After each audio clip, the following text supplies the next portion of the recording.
Welcome back to the channel and thank you for being here, it really means a lot. Today we're testing out the Dream Air by Pimax, their up and coming flagship micro-OLED VR headset in Microsoft Flight Simulator 2024.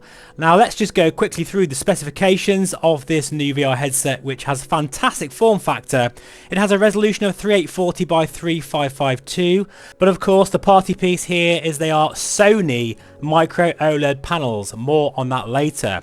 With Pimax's new pancake concave view optics, we also have dynamic foveated rendering support because it has eye tracking, although for this prototype that you're seeing here on the screen, we are only using fixed foveated rendering and I'm still getting 50 to 60 frames per second at full native resolution.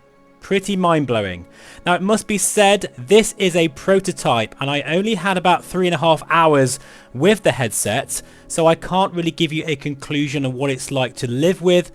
Does it give you eye strain, for example, over a long session? All those things that you expect from this channel, I will be giving you all the details in due course. So make sure you are subscribed to this channel so you don't miss anything, especially as I will have the Crystal Super micro OLED module very soon as well. Now this is MSFS 2024 Sim Update 4 using Ultra VR settings. Pretty mind-blowing, and I think you'll agree as we storm our way through the valleys and the Alps of the beautiful Switzerland countryside. It is absolutely epic, and in this typhoon with this type of form factor headset, this to me is next gen VR. Now I'll just show you a bit of through the lens footage. I'm thinking about doing a full video on this actually. This is just a snippet of very quick through the lens footage I used with my phone.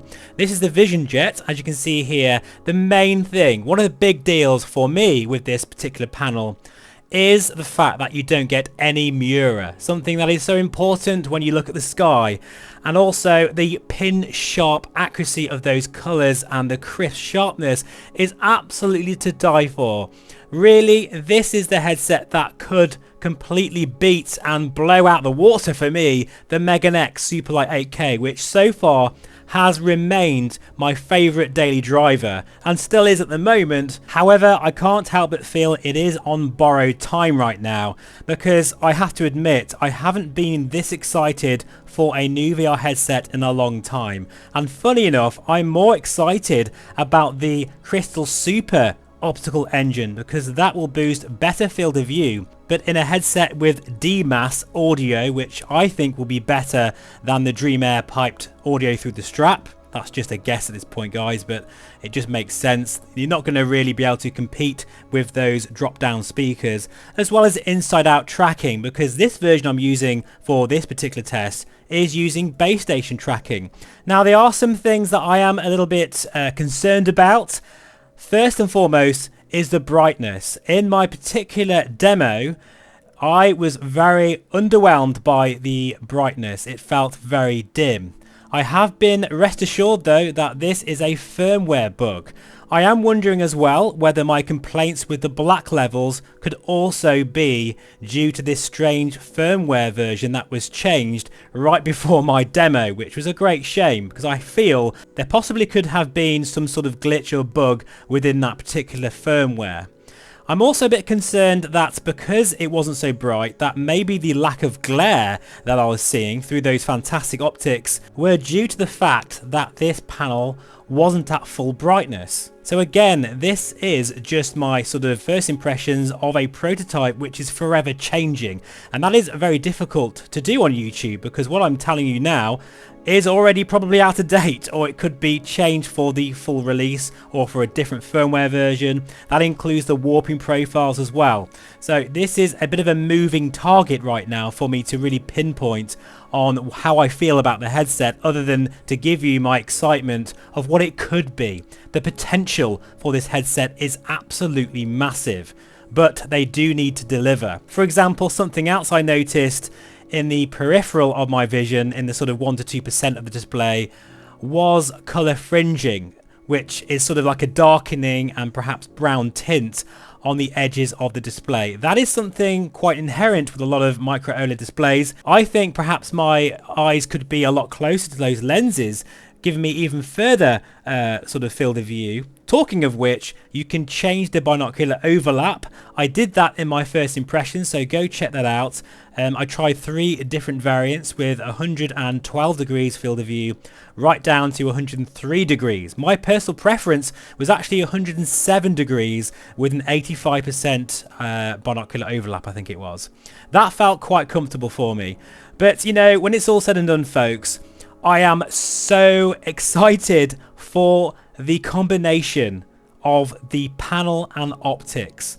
That is a match made in heaven, and it blows apart the competition. So if they can get everything else around the headset right, that is the ergonomics, the software, more importantly delivery times and quality control assurance, then this could be Pimax's most well, successful really headset to date.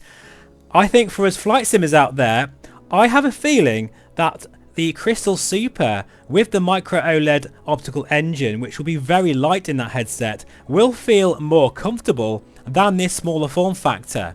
So that's the one I'm kind of really intrigued about at the moment. What do you think, folks? But anyway, I'm talking very excitedly about this, but I am remaining quite cautious. I do have an affiliate link and discount code to pre-order the Dream Air. Feel free to use it, but my hunch is to wait until my final review, which hopefully won't be so long away. So I am thinking, folks, of putting a little video of some through the lens footage, because it did come out quite well actually in places. Let me know if you'd like to see that on the channel, and of course anything else, just let me know in the comments below. I don't have the headset anymore, so I can't make any new content with it, but I must admit, when they did take it away, I felt quite sad about that, quite honestly, because yeah, this headset with this type of panel for me is where it's at. It is next generation VR in my opinion. And I hope you enjoyed this footage of MSFS 2024 Sim Update 4 beta. It really is starting to show its stuff, and this was such an incredible experience in this headset, let me tell you. Thanks for watching. As always, please feel free to subscribe, and I'll see you again very soon. Bye bye for now.